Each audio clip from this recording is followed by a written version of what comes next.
और प्रकृति के संतुलन का क्या हाल है। तो अभी मैं हापुड़ में शिविर ले रहा था, कल दोपहर तक लिया हूं शिविर, और दिल्ली आया तो हापुड़ में भी वही हाल है, दिल्ली में वही हाल है। मेरा गला यहां आके तो ठीक हो गया आपकी कृपा से, गला ही नहीं काम कर रहा था, इतना पोल्यूशन है। तो लोग बोले कि भैया दिल्ली में प्रदूषण से बचने का उपाय क्या, मतलब प्रदूषण से निपटने का उपाय क्या है। तो मैंने कहा कोई उपाय नहीं है। बोले अरे कैसे नहीं होगा, होगा। तभी लोग कह रहे थे जहाज से वहां बारिश करवाएंगे, यही सब उपाय निकाल रहे हैं धीरे धीरे। तो हमने कहा कोई उपाय नहीं है। बोले क्यों, कोई उपाय होगा। तो हमने कहा धरती पे सबसे ज्यादा क्या है, पूरी धरती पे सबसे ज्यादा पदार्थ हैं, सबसे ज्यादा पदार्थ, मिट्टी हवा पानी ये सब ज्यादा हैं, उससे बहुत कम पेड़ पौधे हैं,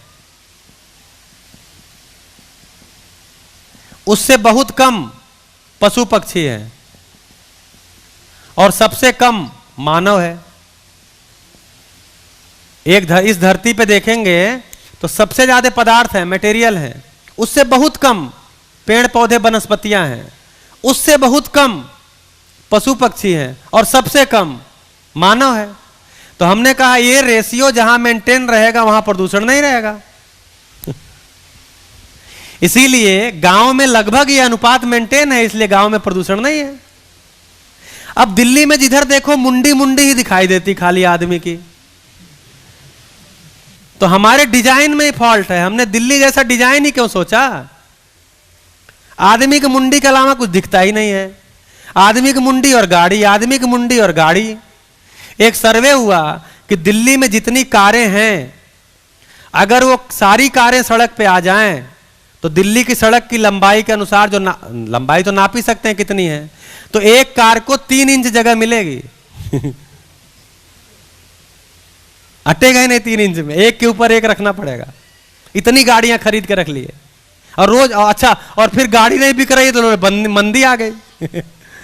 बोलते मंदी आ गई, इतनी गाड़ियां रख लिया। तो केवल आदमी और गाड़ी, आदमी और गाड़ी। अब आप बोल रहे हो संतुलन हो जाएगा, संभव ही नहीं है, कैसे प्रकृति ठीक हो जाएगी। तो डिजाइन में फॉल्ट है, मॉडल में फॉल्ट है। सबको रोजगार दिल्ली में मिलेगा, सारी सुविधाएं दिल्ली में मिलेंगी, बाकी जगह नहीं मिलेंगी। तो सुविधाएं भी शहर में मिलेंगी, गांव में नहीं मिलेंगी। रोजगार भी शहर में मिलेगा, गांव में नहीं मिलेगा। और गांव के रोजगार को गंदा बता दिया गया। जैसे मुझे बचपन में बताया गया, पढ़ लिख लो नहीं तो घास छिलोगे। यहां नहीं कहते होंगे, यहां भी कहते हैं। आदमी सब जगह एक ही जैसा है। पढ़ लिख लो नहीं तो गोबर उठाओगे, ऐसा हमको कहा गया। मैंने घास छिलना, गोबर उठाना गंदा काम बताया गया हमको बचपन से।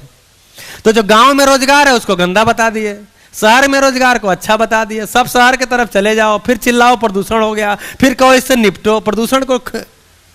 ऐसे हम पागल बने घूम रहे हैं। क्या बने घूम रहे हैं, पागल बने घूम रहे हैं। और जबकि इतने सालों से शिक्षा में काम भी हुआ है और हम पागल बने घूम रहे हैं। बढ़िया तो कुछ भी बढ़िया नहीं है।